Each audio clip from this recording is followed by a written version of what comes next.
With me now is victim right attorney Gloria Allred. She represented Norma McCorvey, who was Jane Roe in years after the landmark Roe versus Wade Supreme Court ruling in 1973. Gloria, first, what was your reaction when you heard the news that this law in Texas would be allowed to stay on the books? What did you think about that? Well, of course, I immediately thought that we have to fight against this. We have to do everything we can legally, politically, emotionally. We have to get to the streets as well, put our bodies on the line to support the women of Texas who are going to be hurt by this, Jim. And they are going to be hurt. And it's not just because there's a ban on abortion, because it's not really a ban on abortion.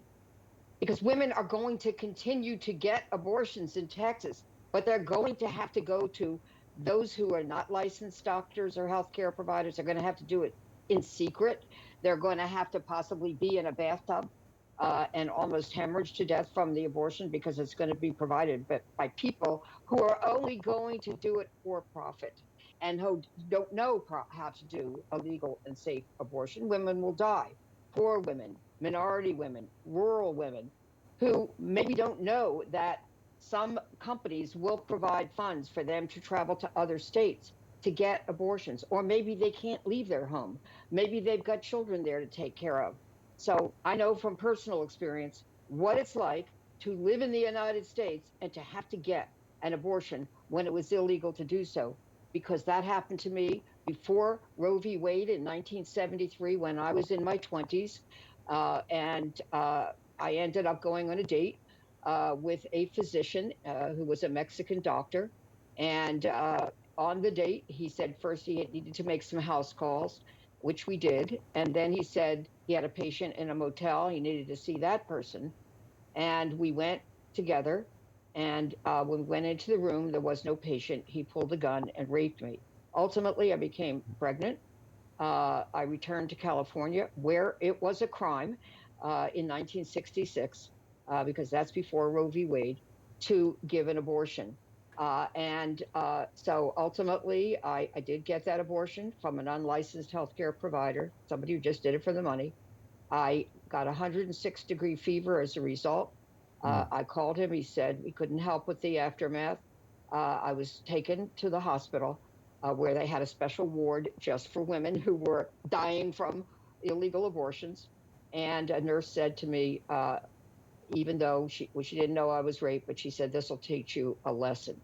Of course, I did learn a lesson, Jim, and the lesson was that abortion has to be safe, affordable, legal, and available to everyone. And that is why I support Roe v. Wade. That is why I supported Norma McCorvey when she was the Jane Doe of Roe v. Wade. And after it became unconstitutional for states to criminalize abortion, I have been passionately in support of legal abortion ever since 1973. So it's not just a theoretical discussion, obviously. Let me move to this. And that's important that you say that, because this law is dangerous. It's not just extreme. It's dangerous to the safety, to the health, to the welfare of these vulnerable women in Texas. And there's a trend. It's not going to be just Texas. It's going to be other states as well. More than 20 states now have very restrictive abortion laws. And we have to continue to fight against it. That's what we're going to do. Yeah, and I wanted to ask you about the part that is really sending chills down the spines of a lot of people around this country. It's this part of the Texas law that allows citizens to sue anyone who assists somebody getting an abortion. And in fact, a site that was soliciting anonymous tips was shut down by its web hosting company. Justice Sonia Sotomayor of the Supreme Court wrote in her dissent that this law deputized the state's citizens as bounty hunters. What do you think about that provision of the law? Some people are saying that that is the provision of the law that is going to end up having it taken out at some point by the Supreme Court. What do you think?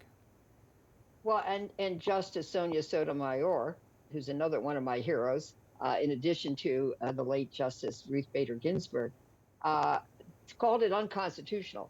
And it is unique. Reportedly, this ban on abortion is unusual and was suggested by a law clerk to former and late Justice Scalia, whom we know was very extreme and anti-choice. So it is, there's going to be a lot of litigation about it. There was a temporary injunction issued in a lawsuit, I guess it was yesterday, that Planned Parenthood had brought against Right to Life in Texas. But that's a very narrow ruling. It's a temporary injunction, only going to last 2 weeks, and then we'll see what happens. But the idea that any stranger could sue an Uber driver or a Lyft driver or anyone who they say is aiding and abetting a woman that they don't even know to get an abortion. Right. What about a Is parent it of have a a girl chilling who was effect. raped? Yeah, Right. I mean that. right. A mom who drives her pregnant daughter to get an abortion and brings her home could also be sued. Her dad, Mm. the young woman's husband. I mean, this is more than extreme.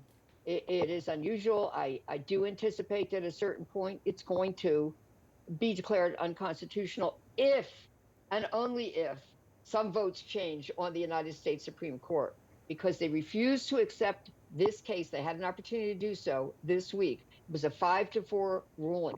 So the three justices that were appointed by President Trump, in other words, he was nominated, they were confirmed by the Republican U.S. Senate committee, and they're on the Supreme Court and they're going to be the same ones who are going to get to decide this issue when it finally does get to the United States Supreme Court, if it does.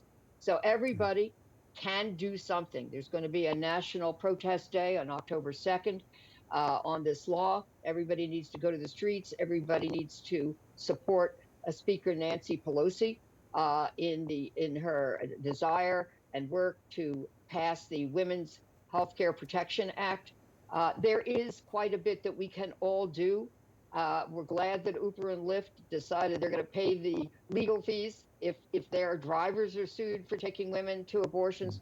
A lot of other big companies and corporations stepping up to the plate, and they're going to help to provide funds also to transport some of their employees to other states to get an abortion. But why should Yeah. any woman have to leave home in order, and her own state, in order to go elsewhere to get an abortion? Why do we need to have an underground railroad, so to speak, for these vulnerable, poor women, rural women, women of color? It's just outrageous. And, as always, women who are affluent will have the funds to go elsewhere. But that's not most women. And we can't let these women be maimed and died or forced to take a pregnancy to term and deliver Right. when they are not in a position to do so. Well, Gloria Allred, we know the discussion is not going to end here.